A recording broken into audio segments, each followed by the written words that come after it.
She lost everything to her stepmother until she opened the vault that destroyed the scheme. On the day Amelia Voss lost everything, she didn't scream, didn't beg, and didn't argue. Her stepmother, Loretta, handed her an empty suitcase, pointed to the door, and said in front of the attorneys, "Take what's left," which isn't much. The press reported that Amelia renounced her inheritance. The employees murmured that she was never prepared. The family insisted she didn't deserve anything. But that same afternoon, while Amelia was collecting her last boxes, she heard a faint crack behind the bookshelf in her father's old office. A false wall, a hidden safe, and a code only she knew. The date her father once told her, "If one day they take everything from you, it means I left something greater for you to find." When the safe opened, Amelia understood a brutal truth. She hadn't lost anything. They were the ones about to lose everything. Amelia Voss's story doesn't begin with loss. It begins with the way she was taught to trust. Her father, Friedrich Voss, raised her to inherit the Voss legacy. He trained her in boardrooms, introduced her to partners, and repeated over the years that she would become the future of the empire he built with his own hands. But everything collapsed the moment he died. Loretta, her elegant and strategically sweet stepmother, moved fast. She summoned lawyers, challenged documents, manipulated narratives, and convinced everyone that Amelia was emotionally unstable, incapable, and a threat to the legacy. Within weeks, Amelia went from rightful heir to unwelcome intruder. What no one knew was that Friedrich had left a trail, small, subtle, nearly invisible clues meant only for Amelia, and everything began the moment she opened the secret safe, because inside it, there were no valuables. There was ammunition. The morning her world collapsed began deceptively quiet. A thin mist clung to the edges of the Voss estate, softening the sharp lines of the mansion where Amelia had grown up. The kind of place meant to symbolize permanence. High ceilings, marble floors, portraits of ancestors staring down like guardians of an empire. But that morning, the air felt wrong, heavy, expectant. Amelia stood at the foot of the grand staircase, her hands trembling despite her effort to remain composed. She had been summoned to the dining hall by Loretta for a final conversation to settle matters. The phrasing alone made her stomach twist. When she stepped inside, the room was already full. 3 attorneys, all in dark suits, 2 estate managers, several long-time employees who avoided eye contact, and Loretta, seated at the head of the long mahogany table, dressed in black as if attending a funeral that conveniently benefited her. "Amelia," Loretta said with a slow, practiced sigh, "please sit. This hasn't been easy for any of us." Amelia remained standing. "Just tell me why you changed the locks on Dad's office," she replied, voice steady but tight.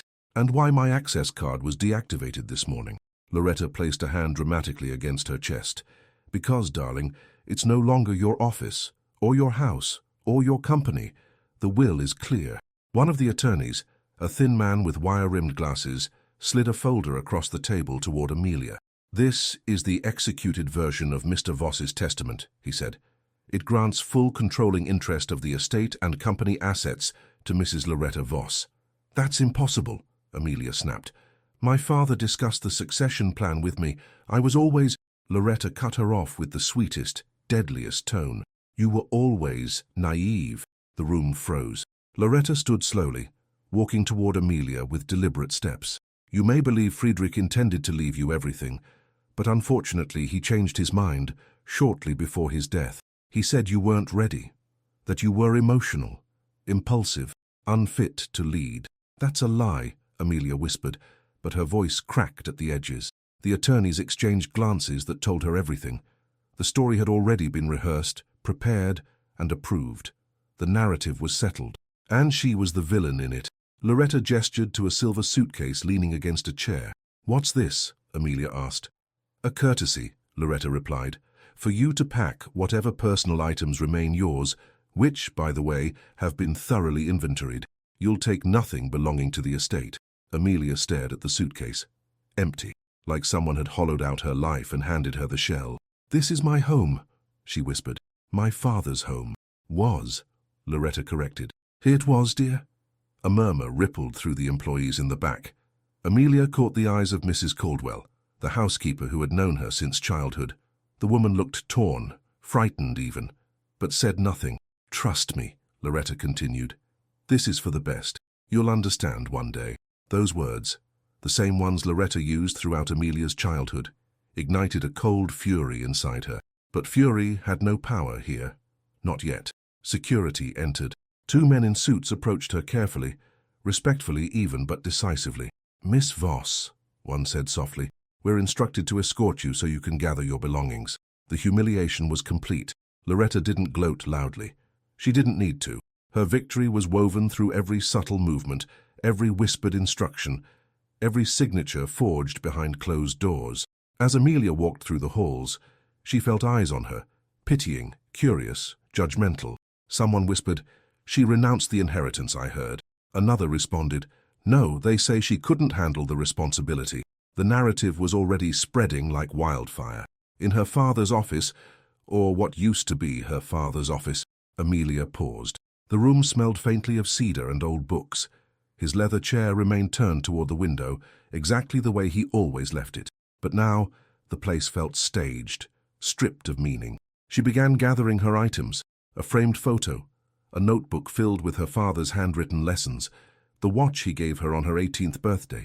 Each object felt heavier than it should. She pulled the last empty box toward the bookshelf, her fingers brushing along the spines of her father's favorite biographies. Then, a faint click, so subtle she almost dismissed it. She froze. Another soft crack, like wood shifting where it shouldn't. She pushed the bookshelf gently, and felt it move half an inch. Her heart stumbled. A false wall.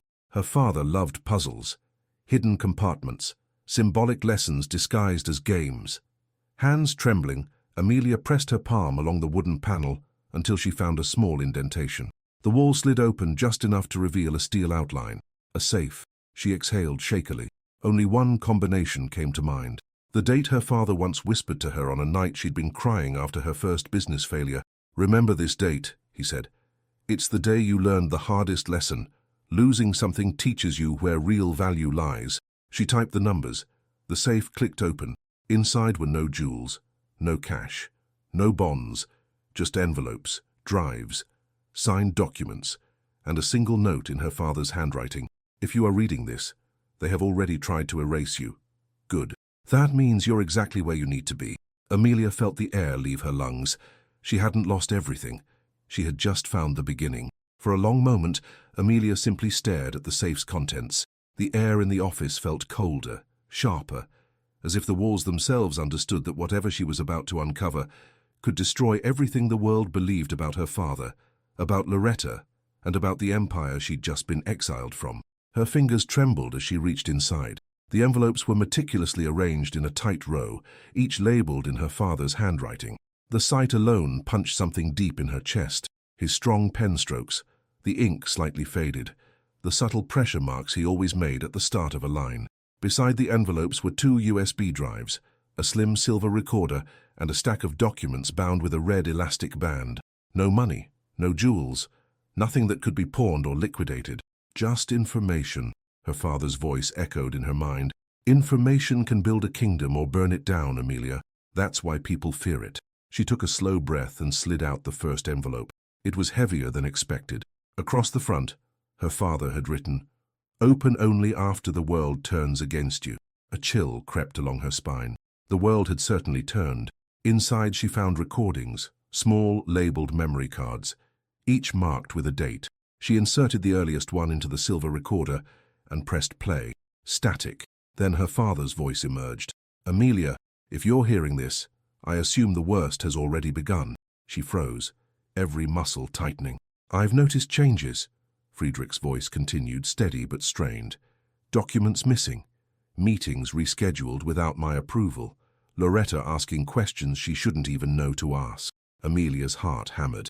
She replayed the line twice, needing to hear it again, to confirm she wasn't imagining the dread threaded into his tone. "I fear your stepmother has intentions that go beyond the surface. I've kept my suspicions quiet, but I've begun securing evidence.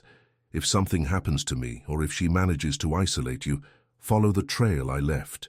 He paused, and then he said the words that would anchor Amelia for the rest of her life. "You are the rightful heir. Don't let anyone convince you otherwise." Her eyes stung. She swallowed hard and reached for the next folder in the safe. "Succession clauses. Confidential." Inside was a version of the will Amelia had never seen.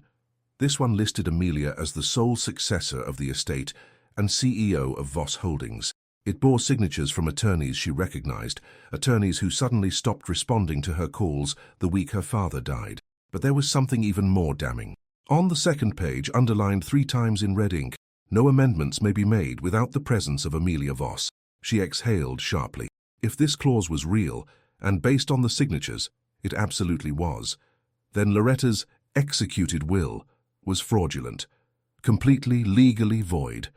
A strong surge of heat rose in Amelia's chest. Anger, hope, grief, clarity, all tangled together. She turned back to the safe, pulling out a brown leather booklet. It wasn't labeled. It was old, worn around the edges, and filled with her father's handwriting, diagrams, dates, names, arrows connecting bits of information like a detective's wall. He called it Contingency Map. She ran her fingers over the pages, absorbing the contents. There were lists of financial transactions Loretta had initiated without permission, copies of emails Amelia had never seen, notes about meetings her father suspected were staged, records of lawyers being replaced quietly, warnings about board members who suddenly shifted allegiance. But one detail caught her attention. A name appeared repeatedly, circled in red ink every single time. Braddock. Amelia frowned. Braddock? Who was Braddock? The name didn't belong to any current attorney at Voss Holdings. It didn't match any board member, investor, or advisor she knew of. Yet her father had circled it over a dozen times. As she flipped deeper into the notebook, she found a page that made her breath hitch. If Amelia discovers the safe, she must investigate Braddock. He knows everything. She whispered the name. Braddock. The syllables felt heavy, like they carried the weight of a hidden truth she hadn't yet earned the right to understand. Her mind raced. Was Braddock an ally? A threat? One of Loretta's accomplices? Or someone her father trusted but had kept at a distance? She sifted through the documents until she found an unsigned letter addressed to her. Amelia, by the time you find these documents, you will believe you have nothing left. That is exactly the moment you will have everything you need. Her throat tightened again. Do not confront Loretta until you understand the full scope of her intentions. Her reach is wider than you know. Her allies are not who they appear to be. Then at the bottom of the letter, follow the pattern, follow the dates, follow Braddock. Amelia leaned back against the desk, trying to process the avalanche of revelations. Her father had known. He had suspected Loretta long before his death. He had built a system of hidden triggers, evidence and warnings, all waiting for her to discover. This wasn't paranoia. This was preparation. Still, one question pressed hard against her ribs. If her father had gathered all this evidence, if he had known Loretta was dangerous, if he understood the threat, then why hadn't he removed her from the estate? The answer arrived like a cold gust against her skin. Maybe he tried. Maybe he didn't get the chance. Amelia swallowed the thought like a shard of glass. She gathered the documents, placing them gently into her box. The safe had transformed from a steel vault into a war chest, and she wasn't leaving without its contents. As she gathered the last folder, a final card slipped to the floor. She picked it up. It bore a single line, handwritten by her father. When the truth becomes too heavy to hold alone, find him. The word him was underlined twice, and in smaller letters below, Braddock. Amelia closed her eyes. The next step had just been chosen for her. The drive back to her small rented apartment felt unreal, as if Amelia were drifting through someone else's life. The box containing her father's secret evidence lay on the passenger seat, fastened with a seatbelt like a fragile passenger. Every bump in the road made her stomach tighten, not out of fear that the documents might be damaged, but out of fear of what they meant. She had lost everything, yes, but she was also beginning to understand something far more disturbing. Loretta's takeover hadn't started the day her father died. It had started much, much earlier.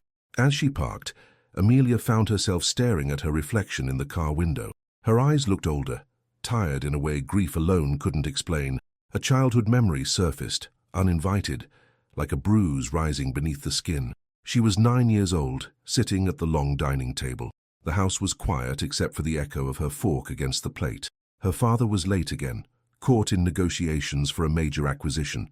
She waited anyway. He had promised to return in time for dinner. Loretta entered the room with a glass of wine in hand. "Eat, Amelia," she murmured. "Your father won't be home tonight." But he said, "I said, Eat. Her voice wasn't loud. It didn't need to be. Loretta's authority seeped into the walls, settling around the edges of the child's world like fog. When Friedrich finally arrived, breathless, guilt in his eyes, Loretta greeted him with a sweet smile.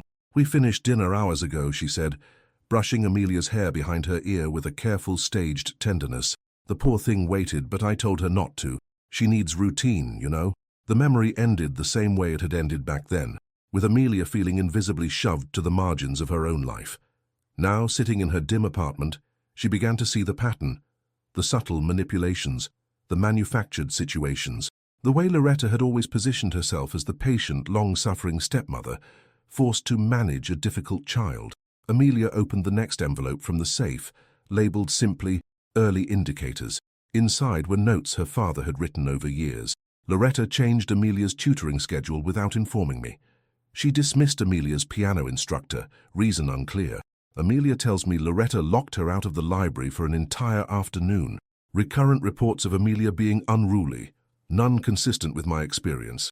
Her father had documented everything, every inconsistency, every moment that didn't align with the daughter he knew. Another memory surfaced. Age 13, a school award ceremony. Amelia had won a national science competition, a project she worked on for months under her father's encouragement. She had been thrilled, expecting him to attend the ceremony in person, but he didn't show. Only later did she learn the truth. He had come, but Loretta intercepted him in the parking lot, claiming Amelia didn't want him there because his presence made her nervous. The lie had cut him deeply. Amelia remembered him being distant for weeks afterward, convinced he'd somehow disappointed her. The wound between them was crafted by Loretta's hands. Amelia clenched her jaw as a cold understanding settled in. She hadn't lost her father the year he died. Loretta had been stealing him piece by piece for decades. She reached into the box and found a thin card. On it were 4 initials, PJB. At the bottom, in her father's handwriting, the attorney who helped her long before she tried to rewrite the will. Amelia traced the initials with her thumb. This must be the mysterious lawyer referenced in Part 2, the one who appeared in her father's contingency notes. Then another memory flickered. She was 17, preparing to apply to Ivy League colleges.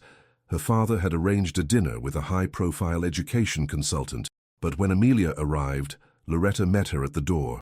"Oh, sweetheart, that dinner was cancelled," she'd said. "You didn't make the shortlist for those universities. It's better if you set your expectations lower." The consultant later told Friedrich she never responded to follow-ups. The lie had shaped Amelia's college trajectory, and now at last she could see it. Loretta hadn't simply manipulated Amelia. She had curated her weaknesses, designed her insecurities, built a narrative of incompetence so convincing that even Amelia had believed it. Her father, however, had not. At the bottom of the Early Indicators envelope was a final note. "She wants the company, not the family." Amelia reread the sentence several times. The company, not the family. Loretta never cared about being a wife or a mother. She cared about becoming the sole beneficiary of a fortune she didn't build. The realization was an emotional landslide. Grief, rage, vindication, sorrow, clarity, all colliding within her. She looked again at the initials, PJB. Her pulse quickened. Her father's message was no longer vague. Loretta hadn't acted alone, and someone with those initials had helped her long before Friedrich's death. She reached for her laptop and typed the initials into a search bar. Dozens of results appeared. Law firms, consultants, financial advisors. But one name froze her. Philip James Braddock, a retired estate attorney, former consultant for high-net-worth clients, known for quiet document restructuring. Her breath caught. Braddock. The name circled over and over in her father's notes. This was the man her father had warned her about. This was the thread that connected everything. The will, the company, the suspicious amendments, the forged signatures. And if he had been involved even peripherally, then the conspiracy was larger than Loretta. Much larger. Amelia closed the laptop. She knew what she had to do next. Find Braddock. The past had taken enough from her. Now she would take something back. Amelia didn't sleep that night. She lay awake on her couch, the documents spread across the coffee table like battlefield plans. Every time she closed her eyes, her father's voice echoed. The recordings, the warnings, the hints of fear beneath his calm tone. Follow Braddock. She typed the name again into her search bar, digging deeper this time. Philip James Braddock. age 72, retired from active practice. Once known as a brilliant estate strategist, the kind of man wealthy families hired when they wanted to reorganize their fortunes discreetly. There were whispers of unethical behavior in the 1990s, but nothing proven. No criminal charges, no disciplinary hearings, just shadows, the kind of man who existed in the quiet spaces of power. By dawn, Amelia had an address, a modest house in a quiet neighborhood 40 minutes away, the last known residence from his professional directory profile. Her pulse quickened. She wasn't ready, but she also couldn't wait. By the time the sun crept over the horizon, Amelia was already in her car, the box from the safe secured beside her. She rehearsed what she would say, how much she should reveal, how much she needed to protect. Her father's last handwritten warning repeated in her mind. When the truth becomes too heavy to hold alone, find him. She swallowed hard, gripping the steering wheel. Find him. But what if Braddock was part of the scheme? What if he betrayed her father? What if he betrayed her too? The uncertainty tangled in her chest, but she drove anyway. Braddock's house. The house was small, one story, with peeling paint and an overgrown lawn. Not the residence of a man who once advised millionaires. Something about that alone made Amelia hesitate. She knocked. No answer. She knocked again. This time, a voice, muffled and strained, called out, "Door's open. Come in if you're selling something. If not, go away." Amelia took a breath and pushed the door open. The smell of old books and dust filled the air. Stacks of papers lined the walls. A television flickered with muted news. In an armchair near the window sat an older man with white hair, a blanket over his lap, and eyes sharper than his frail appearance should allow. "I'm not selling anything," Amelia said quietly. He didn't look at her at first. "Then you shouldn't be here." She stepped fully inside, closing the door behind her. "My name is Amelia Voss." That made him freeze. Slowly he turned his head toward her, and something, fear, guilt, recognition, flickered across his face. "You look like him," Braddock murmured. "Too much like him." "My father sent me," Amelia said. Braddock let out a short, humorless laugh. "No, your father is dead, and if you're here it means she won, just like she always planned." He turned away from her. "Go home, girl. There's nothing I can do for you now." Amelia's jaw tightened. "He left me instructions," she said, stepping closer. "He left me evidence. He left me your name." That got his attention. Braddock slowly straightened in his chair. "Evidence?" She set the box on the floor and opened it, removing the signed documents and her father's contingency map. When Braddock saw the handwriting, his expression crumbled, not in fear, but in sorrow. He reached out with unsteady fingers, touching the notes as if they were relics. "Friedrich," he whispered, "he really did all this." Amelia sat across from him. "You knew Loretta was planning something," she said. "Didn't you?" Braddock shut his eyes, exhaling through his nose. "Your father came to me 3 years ago," he said. He suspected she was positioning herself for control. At first it was small things, rewriting trust documents, redirecting correspondence, scheduling meetings without his consent. But then, his voice lowered. She began meeting with people she shouldn't have access to. Lawyers, advisors, even accountants. All behind Friedrich's back. "Were you one of them?" Amelia demanded, her voice trembling. Braddock flinched. "No." "She tried. She approached me once, offered me money to restructure parts of the estate. I refused, and I told your father." Amelia's breath caught. "But someone helped her," she pressed. "Someone changed the will." "Yes," Braddock said. "A younger associate. Someone easily bribed. I warned Friedrich, but by then," he rubbed his forehead, "your father was running out of time." Amelia leaned forward. "What does that mean?" Braddock hesitated. He had been ill, Amelia. Not severely, not terminally, but he was dealing with a condition that required monitoring. Loretta knew this. She had access to his medications, to his appointments. "Your father believed—" He stopped. Amelia felt her body go cold. "Believed what?" she whispered. "That his death might not be an accident." The words hung between them. Amelia's hands shook. "Why didn't anyone tell me?" "Because Loretta shut everyone down," Braddock said. "She was smart, calculated. She got to the board, to the attorneys, to the press. Your father's death was ruled as unexpected cardiac failure, and she made sure no one questioned it." A hollow silence filled the room. Amelia stared at the floor, trying to breathe. Her father hadn't just prepared her for betrayal. He had feared he wouldn't survive it. Braddock cleared his throat. When Friedrich realized his time might be shorter than expected, he created two plans. The first was the official estate plan. The second, he tapped the documents in the box, was for you alone. He reached for a drawer in his side table, pulling out a sealed envelope. I've been keeping this for years, he said. Your father told me to give it to you only if Loretta managed to strip you of everything. Amelia accepted the envelope, her fingers trembling. Inside was a letter and a second document. She opened the letter first. My dearest Amelia, if this reaches you, then I failed to protect you from the storm I knew was coming. But I never intended for you to fight it without armor. Her breath shook as she read. Everything Loretta built is made of stolen foundations. When one piece collapses, the entire structure will fall, and that piece is inside the company. The truth is there. Follow it. Attached to the letter was a confidential corporate file, marked with the Voss Holdings seal. Braddock nodded at it. That file is what your father feared most, and what Loretta must never discover you have. What's in it? Amelia asked. Braddock's voice dropped to a whisper. Proof that Loretta has been siphoning company funds for years. Amelia's pulse thundered. Her father had predicted everything. Braddock met her eyes, finally, fully, and said, Your father didn't just leave you evidence. He left you a way to destroy her. Amelia closed the box carefully. For the first time since her father's death, she felt steady, grounded, armed. She stood. What do I do now? She asked. Braddock's answer was simple. You go to the company. Everything begins there. The next morning, Amelia stood across the street from Voss Holdings, the skyscraper her father built from nothing. 47 floors of glass and steel, rising like a monument to ambition. She had walked these doors 1,000 times as the heir apparent, but today she walked in as an outsider. Security guards flanked the entrance. Digital boards displayed stock updates and promotional clips featuring her father's past speeches, now edited to include Loretta, smiling falsely in meeting rooms she never belonged in. Amelia inhaled sharply. She had come to uncover the truth, not to be welcomed. Inside, the lobby buzzed with controlled chaos.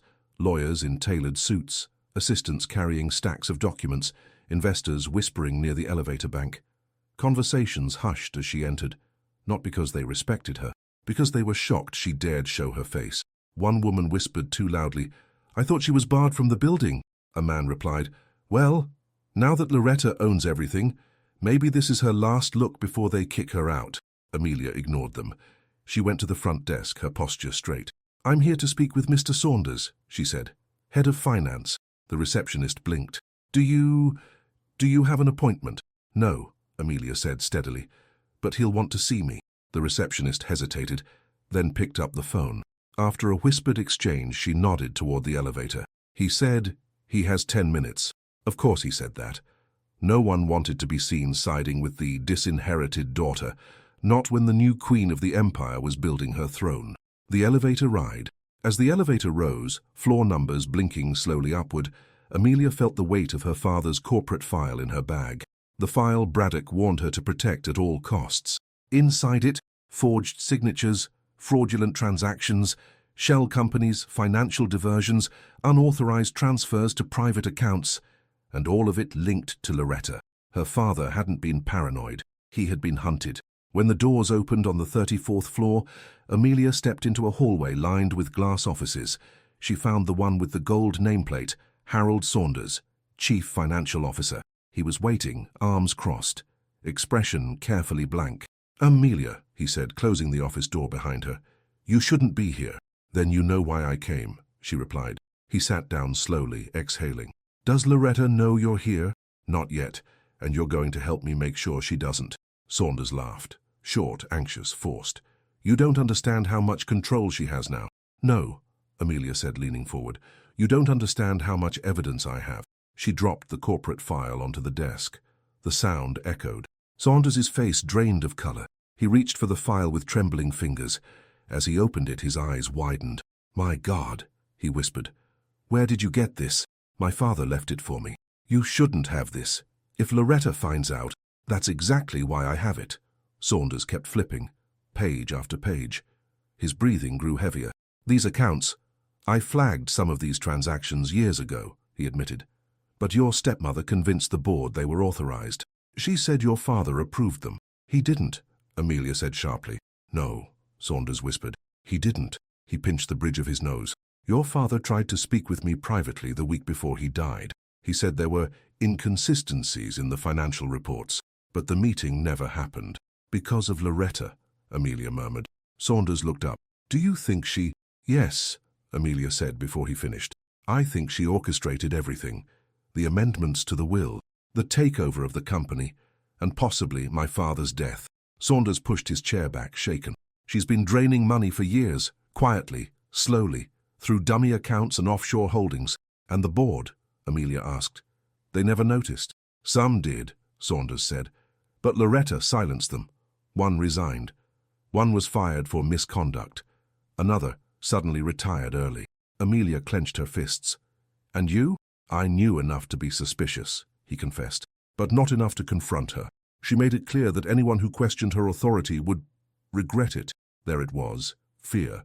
The reason no one defended her. The reason the company fell into Loretta's hands so easily. Amelia leaned closer. My father believed someone on the inside could help me. Was it you? Saunders looked torn. I don't know if I can protect you, he said quietly, but I might be able to help you uncover the full scope of her operation. He opened a locked drawer and retrieved a USB drive. This contains internal audit reports, he said, ones I didn't dare submit to the board. They show repeated unauthorized transfers and asset reallocations. These go back years, Amelia said, scanning quickly. Yes, and if you combine them with what's in your father's file, he swallowed. You have enough to dismantle her. But not publicly, Amelia said. Not yet. No, you'll need the rest of the picture. He nodded to the hallway outside. And only one person can give you that. Who? The man your father trusted most with confidential accounts. The one Loretta tried and failed to fire.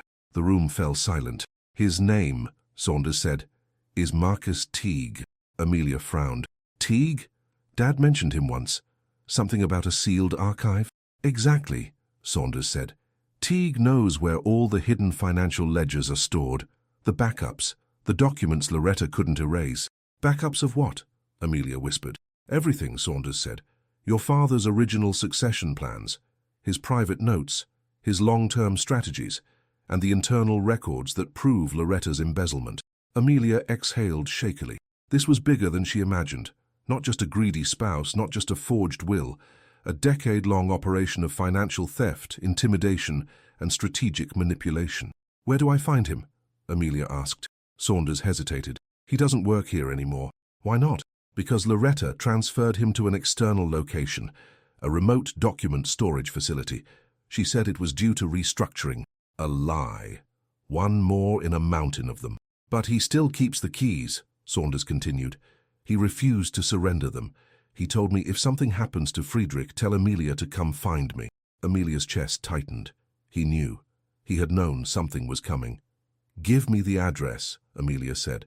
Saunders scribbled it on a scrap of paper. As she stood to leave, he said quietly, Amelia, be careful.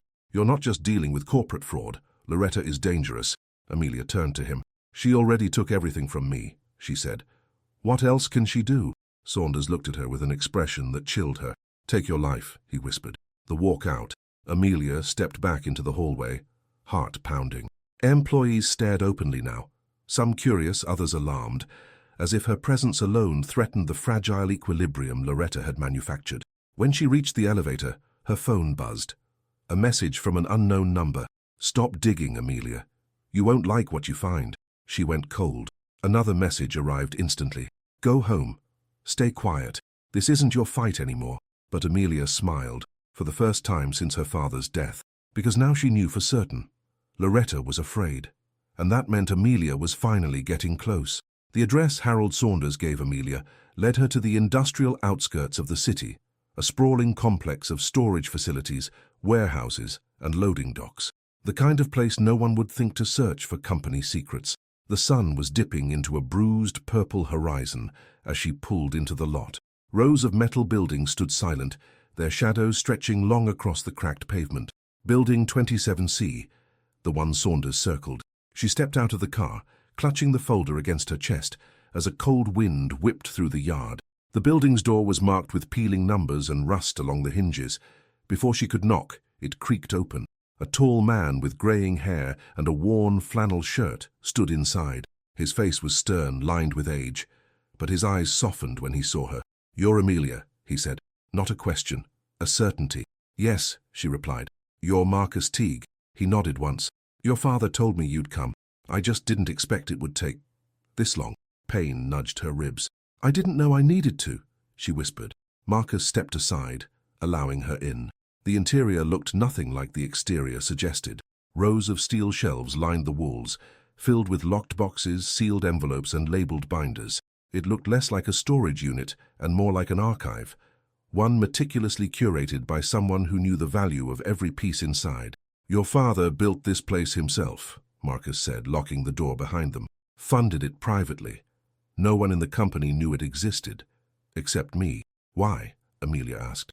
"Because he didn't trust Loretta," Marcus replied simply. "And he suspected she was building something against him. Something big." He gestured for her to follow. "This way." Amelia walked deeper into the archive, her footsteps echoing against concrete floors. Everything smelled of old paper, dust, and secrets. Marcus stopped at a shelf marked Confidential, Archive 14. Then he turned to face her fully. "What I'm about to show you will hurt," he warned softly. "But you need to see it." He unlocked a metal drawer and pulled out a thick binder, placing it on a long table. The cover was stamped with the Voss Holdings seal. Amelia's breath caught. Marcus opened it to the first page. "These are financial transfers," he began, "that your stepmother orchestrated using a network of shell corporations." He flipped through page after page, transactions, offshore accounts, signatures forged to look like her father's. "She siphoned millions," Marcus continued, quietly, slowly. "Over nearly a decade."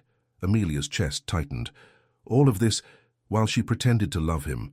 Marcus didn't sugarcoat it. She never loved him. Silence filled the room, thick, suffocating. Amelia steadied her voice. "Why didn't anyone stop her?" Marcus gave a sad smile. "Some tried. Your father did. But Loretta is persuasive and dangerous. She threatened people, leveraged secrets, paid off others, and when that failed, he hesitated. She used family." Amelia stiffened. "Family?" she echoed. "Who?" Marcus opened a second drawer and pulled out a sealed brown envelope. "It's time you saw this." He handed it to her. Her hands trembled as she opened it. Inside were printed emails, bank statements, and phone logs, all linked to the same person, her cousin, Evan Keller. Her breath faltered. "No," she whispered. "Evan would never—" Marcus cut gently across her denial. "He sold information to Loretta. He gave her access to systems your father restricted. He leaked internal reports. He assisted in shifting board votes." Amelia felt the room tilt. "But Evan is family," she said weakly. "He grew up with me. Why would he do that?" Marcus looked at her with deep, weary sympathy. "For money, and because Loretta promised him a position of power once she took over." The betrayal pierced deeper than she was ready for. Evan wasn't just a cousin. He had been her closest friend growing up, the one person she believed understood her better than most. She remembered laughing with him on holidays, sharing secrets under Christmas lights, helping him study for college exams. And all along, he had been playing a part in the scheme to destroy her. Her knees nearly buckled. "She used him," Amelia whispered, barely able to speak. "Yes," Marcus said softly, "but he let himself be used." A sharp pain spread across her chest, not physical, but a breaking kind of grief. Marcus placed a gentle hand on her shoulder. "There's more." He opened another binder, this one labeled Medical Records. F. Voss. Amelia's fingers curled tightly around the edge of the table. "I don't want—" "You need to," Marcus said, gently but firmly. He flipped to the record dated 1 month before Friedrich's death. "Your father was prescribed medication for mild arrhythmia," Marcus explained. "Not life-threatening, manageable, but the dosage was altered." He pointed to a signature at the bottom of the dosage change authorization. Not her father's, not a doctor's, Loretta's. The room spun. "She wasn't allowed to—" "No, but she presented herself as your father's primary caretaker. The clinic trusted her. They released additional medication to her directly. And she increased the dosage," Amelia whispered in horror. Marcus nodded. "Just enough to strain his heart. Not enough to cause immediate suspicion." Tears blurred her vision. "She planned it," Amelia choked. "She planned everything." Marcus didn't look away. "She didn't want a divorce. She wanted an empire." Amelia gripped the table, trying to breathe through the revelation. Her father didn't die of natural causes. He didn't leave her unprotected. He didn't change his will.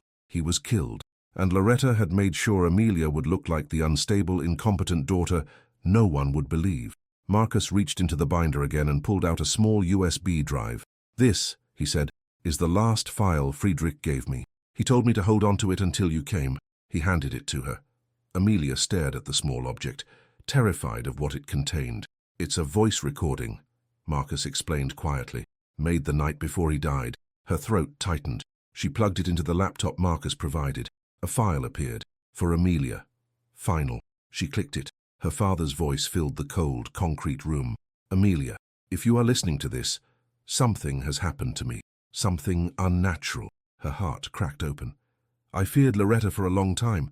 I tried to protect you, but she reached too deep, too fast. And now I realize I may not survive the storm she has created." The recording trembled, not from poor audio quality, but from fear. "If I am gone, know this. You were never unworthy. You were never weak. You were never the mistake she convinced you you were." A sob escaped Amelia. "Go back," her father said. "Take what is yours, the company, the legacy, the truth." He paused. "And when the time comes, do not face her alone." The recording clicked off. Silence followed. Heavy, devastating, absolute. Amelia wiped her tears. She was no longer broken. She was no longer lost. She was ready. She looked at Marcus with a newfound steadiness. "What's the next step?" she asked. He handed her a heavy metal key. "Your father's master archive," he said. "Inside it is everything you need to expose her, legally, publicly, irrevocably." Amelia took the key. The storm was coming. And this time, she would be the one who decided who survived it. The night Amelia left Marcus Teague's archive, the world felt both terrifyingly large and suffocatingly small. Truth had weight, and now she carried enough of it to crush someone. She drove home in silence, her father's USB still warm in her pocket, the echo of his final words replaying through her mind like a heartbeat. "Go back, take what is yours, and when the time comes, do not face her alone." She barely slept. Her mind was assembling pieces, every document, every betrayal, every scar she'd ignored or rationalized, into a single, undeniable reality. Loretta didn't just steal her inheritance. She orchestrated a slow, methodical erasure of her existence. The next morning, Amelia stood in front of her bathroom mirror and barely recognized the woman staring back. Her eyes were swollen from crying, her hair messy, her posture slumped. She straightened slowly. "No more," she whispered. She had spent her whole life being told who she was, fragile, emotional, unprepared, unworthy. But the truth was written in her father's recordings, hidden in financial ledgers, coded into contracts, preserved in secret archives. She was the rightful heir. She was the threat Loretta feared. She was the one person capable of restoring her father's legacy. And fear, her own, Loretta's, everyone's, no longer had a place here. Step 1. Organizing the arsenal. By noon, Amelia had covered every surface of her apartment with documents. Her bed was stacked with evidence of forged signatures. Her couch was draped with corporate audits. Her kitchen table held handwritten notes from her father. The floor was littered with timelines, each one more disturbing than the last. She didn't want chaos. She wanted clarity. So she built a wall of truth, literally. She pinned photos, printed emails, bank transfers, medical reports, inheritance clauses, shell company records, and every piece of Loretta's deception onto a large corkboard she bought on impulse that morning. Strings connected dates, arrows connected names, circles marked key players, red tags flagged crimes. When she stepped back, the board resembled the mind of someone who refused to be fooled ever again. Her father's voice echoed through her memory. "Information can build a kingdom or burn one down." She intended to burn. Step 2. Find legal allies. Amelia had been represented by her family's attorneys once, until the day her father died, when they suddenly withdrew from her case. She knew why now. They'd been bought or intimidated by Loretta, so this time she didn't choose prestige. She chose integrity. She researched for hours until she found a small but fiercely reputable law firm specializing in corporate fraud and estate violations. Their lead attorney, Rachel Mendez, had a reputation for taking down giants and never backing away from impossible cases. Amelia sent her an email with one sentence. "I have proof my stepmother murdered my father, stole his company, and altered his will, and I have documents to back every word." Then she attached 3 files as samples. Rachel replied within 5 minutes. "Come to my office tomorrow at 8 a.m. Bring everything. We're going to war." The word war didn't scare Amelia. It energized her. Step 3. Emotional armor. Truth was powerful, but it was also heavy, and Amelia knew she couldn't walk into the lion's den, trembling with unresolved grief and the wounds of childhood manipulation still bleeding. So she sat at her kitchen table with her father's final recording, playing softly in the background, and forced herself to confront the parts of her heart she'd avoided. The moments Loretta humiliated her, the holidays Evan pretended to be her friend while selling her out, the board meetings where she was treated like a child, the voices that told her she wasn't good enough, the absence she mistook for her father's neglect, which was actually engineered by Loretta. Tears rolled freely down her face. She wasn't weak for feeling this. She'd been strong for surviving it, and now she was done surviving. She was preparing. Step 4. The message from Loretta. At 6 p.m., her phone vibrated. A new message from an unknown number. "I heard you were seen at the company today. Stop now, Amelia. This is a warning." Amelia exhaled, not in fear, but in affirmation. This meant she wasn't imagined as harmless anymore. She typed back, "I'm not afraid of you." A minute later, another message appeared. "You should be." Amelia stared at the words, then smiled. A slow, steady, fearless smile. This wasn't Loretta's power. It was her panic. Step 5. The invitation. That night, as Amelia was reviewing the final set of financial statements, another message arrived. This one from the company's executive office. An automated email, polite, formal. "You are invited to attend the Voss Holdings annual investors gala on Saturday evening." The same event her father had once told her was the beating heart of the company's future. The same event Loretta would use to publicly cement her image as the new ruler of the empire. Amelia's pulse quickened. This was the stage her father spoke of, the place where truth could not be hidden once revealed, the moment where everything would change. She replied to the RSVP. Confirmed. Then she sat back in her chair. The pieces were aligning. The truth was gathered. Her allies were forming. Loretta's fear was showing. And Amelia Voss, the girl they erased, the heir they exiled, the daughter they underestimated, was emerging from the ashes of her old life. Stronger, sharper, prepared. She looked at her evidence wall one last time before turning off the lights. Tomorrow she would meet her legal team. Tomorrow she would prepare the strike. And in a few days, she would walk into that investors' gala not as a victim, but as the storm. The night of the investors' gala arrived wrapped in cold air and tension so sharp, it felt like the city itself was holding its breath. The event was held at the Voss International Conference Hall, a glass and steel masterpiece built to symbolize transparency, a cruel irony, considering who now stood at its helm. From the outside, the building gleamed under rows of spotlights, red carpet unfurled across the entrance, cameras flashing as luxury cars pulled up. Inside, chandeliers cast golden light across a sea of wealthy investors, board members, journalists, and corporate leaders. It was a celebration of power, and Loretta planned to crown herself queen tonight. But tonight, the kingdom would burn. Amelia's arrival. A hush spread through the crowd as Amelia stepped through the entrance. She wore a black suit, sharp, tailored, unflinching. Her hair pulled back with the calm precision of a woman who knew exactly what she was walking into. Whispers rippled through the room. "She has the nerve to show up. Didn't she lose everything? What is she even doing here? I heard security was told to escort her out if she caused trouble." But Amelia didn't slow. She moved through the crowd like a blade, silent, deliberate, unstoppable. Rachel Mendez, her attorney, walked beside her, carrying a sleek black case. Inside that case was every weapon they needed. Documents, recordings, signatures, ledgers, medical records, and the final file from her father. The air shifted as Amelia stepped into the main hall.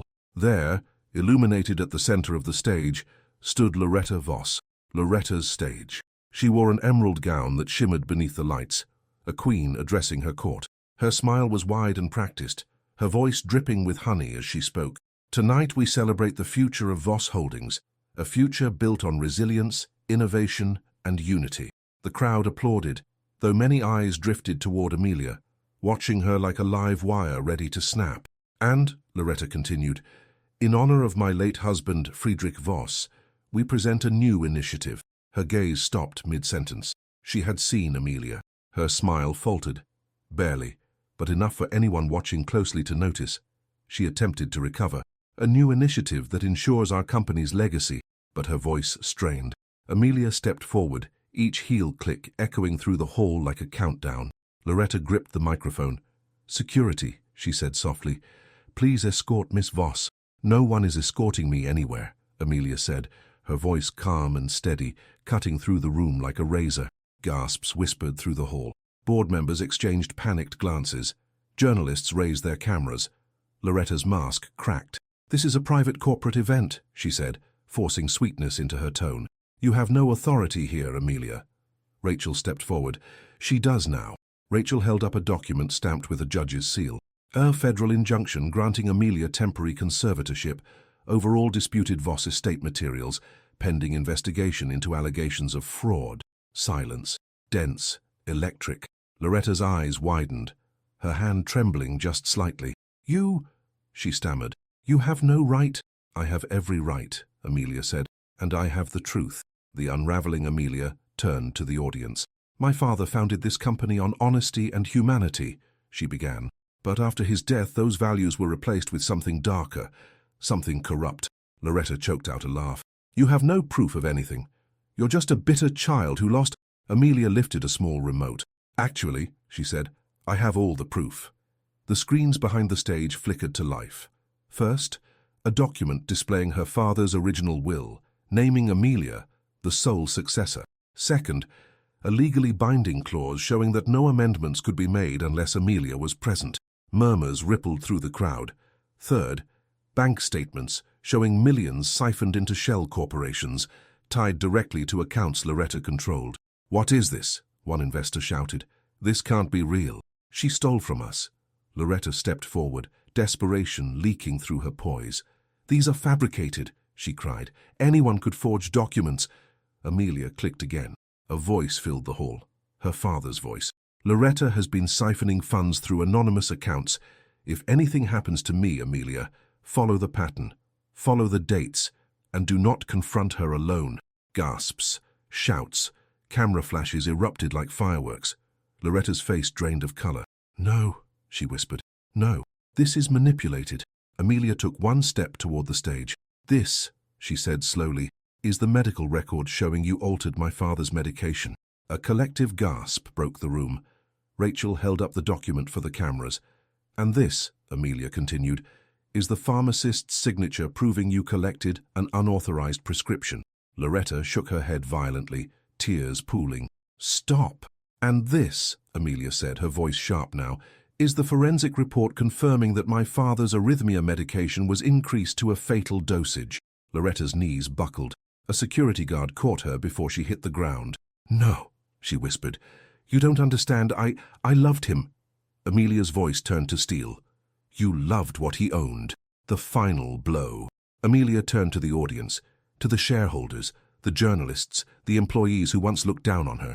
"My father died because he trusted the wrong person, and I lost everything because she convinced the world I wasn't worthy." Her eyes met Loretta's broken stare. "But he left me something she never expected." She raised the final USB drive. "My father recorded this hours before he died," Loretta screamed, a sound of pure terror as Amelia pressed play. "Amelia," her father's trembling voice echoed, "if this reaches you, I am gone. And it wasn't an accident. Loretta has been planning something for a long time. You must expose her. The truth is in the company records. I'm sorry you must bear this alone, but you are the only one I trust." Loretta collapsed. The room erupted. Board members demanded her immediate removal. Journalists rushed the stage, cameras flashing. Investors scrambled to distance themselves from Loretta's name. Security seized her arms. "You can't do this!" Loretta cried. "You can't take everything from me!" Amelia stepped closer, her expression calm, almost sorrowful. "I'm not taking anything from you, Loretta. I'm taking back what you stole." Loretta thrashed, screaming Amelia's name as security dragged her away, the sound echoing through the hall like the death cry of a fallen tyrant. Aftermath on stage silence fell, the kind that comes after devastation. Amelia stood tall, breathing slowly, feeling the weight of her father's legacy settle onto her shoulders. The chairman of the board approached timidly. "Miss Voss, what happens now?" Amelia looked out at the crowd, at the empire her father built, the empire that nearly died with him. "Now," she said, We rebuild. She lifted her father's final letter, and this time, we do it right. The room erupted into applause. Not polite applause, not nervous applause, but thunderous, unanimous applause, the kind given to someone who just changed the fate of a company, a family, and a legacy. Amelia closed her eyes. For the first time since her father died, she felt him again, not in memory, but in purpose. Loretta's screams were still echoing faintly through the glass corridors long after security dragged her out of the gala hall. Even now the sound vibrated in the walls, sharp, unraveling, panicked. It was the sound of a dynasty thief watching her empire collapse. Amelia didn't chase after her. She didn't need to. The truth had already done its work. The investors were in frenzy. Journalists flooded the hall with questions. Employees whispered Amelia's name like it was both prophecy and relief. And through the chaos, Amelia felt something steady inside her. Not adrenaline, not triumph, but alignment. For the first time since her father's death, the world felt correct. Corporate reckoning board members hurried to Amelia, their expressions a mix of shame and desperate respect. "Miss Voss," the chairman said, sweating, "the board will convene an emergency meeting tonight. We will take immediate action to remove Loretta from all corporate positions." "She's already in custody," Amelia replied. "Your job is to ensure she never returns to this company in any capacity." The chairman swallowed hard. "Yes, of course." Another board member stepped closer. "We owe you an apology. We misjudged you." Amelia met his eyes, not with anger, but with truth. "No," she said softly. "You believed what she wanted you to believe. She counted on your silence, your compliance, your fear." The man looked away. "But this company isn't built on fear," Amelia continued. "My father built it on integrity. If you want to honor him, start acting like it." Their nods were deep, humbled. It wasn't arrogance that made Amelia speak this way. It was necessity. Her father had trusted them once, and they had failed him. They wouldn't fail her. "Legal consequences begin." Rachel Mendez approached Amelia with her phone in hand. "The police have Loretta in custody," she said. "She'll be charged tonight with corporate fraud, embezzlement, and falsification of estate documents." "Good," Amelia said quietly. "But that's not all," Rachel added. "With the medical evidence you provided, we can push for an investigation into Friedrich's death. Potential homicide charges." For a moment the world narrowed. Homicide.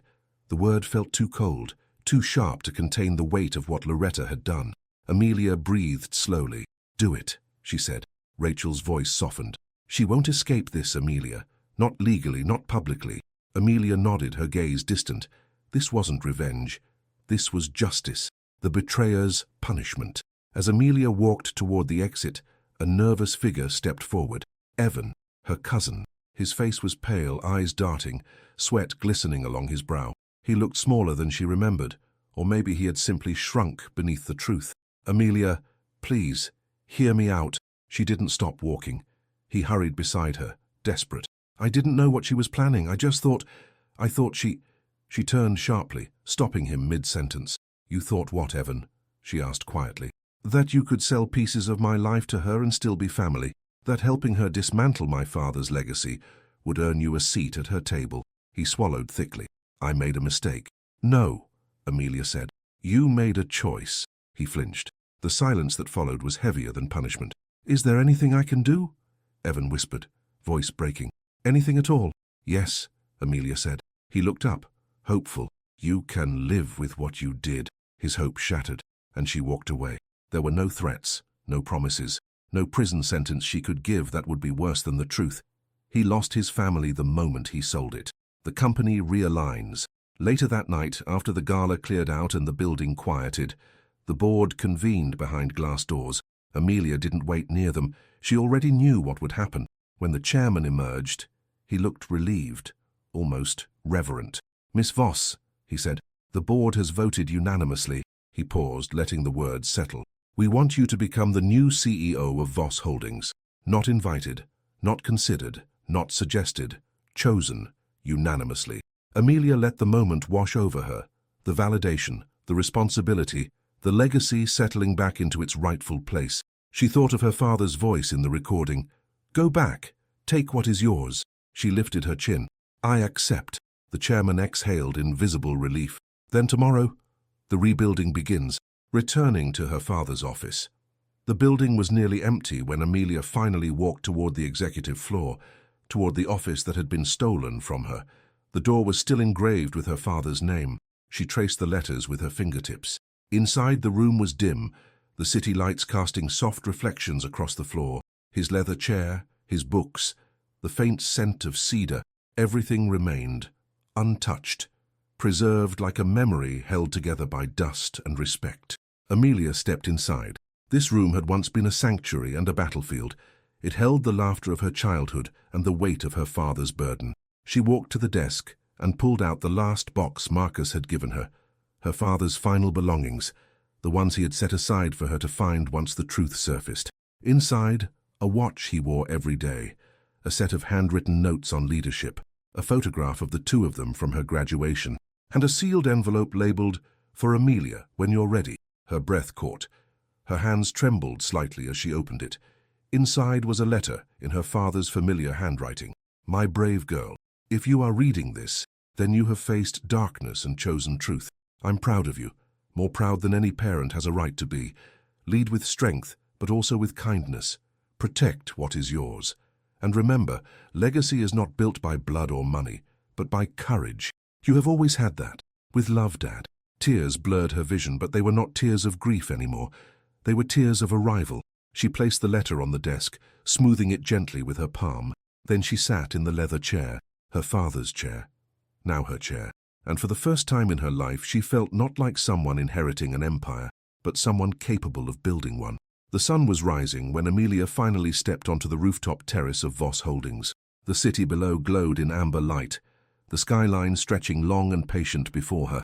The same skyline her father used to look at while planning futures she never knew he imagined for her.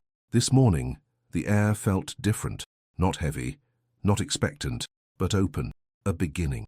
She held the small wooden box from her father, the last item she hadn't yet opened. Inside it were simple things, nothing of monetary value. A worn fountain pen, a pocket watch engraved with initials older than both of them, a photograph of her father at 25, full of ambition and unshakable conviction, and beneath them all, a final letter.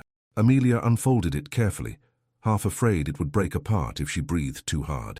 "My wonderful Amelia, leadership is not a throne, it is a responsibility. Power is not ownership, it is accountability, and legacy is not inherited, it is earned. I did not raise you to fill my shoes. I raised you to walk farther than I ever did." Her eyes stung. "You will make mistakes, you will face people who underestimate you, and you will discover that the world is rarely fair. But fairness is not what you owe the world, truth is." She pressed a hand against her chest, feeling the ache of everything she had lost, and everything she had reclaimed. "You are my greatest legacy, not the company, not the wealth, you."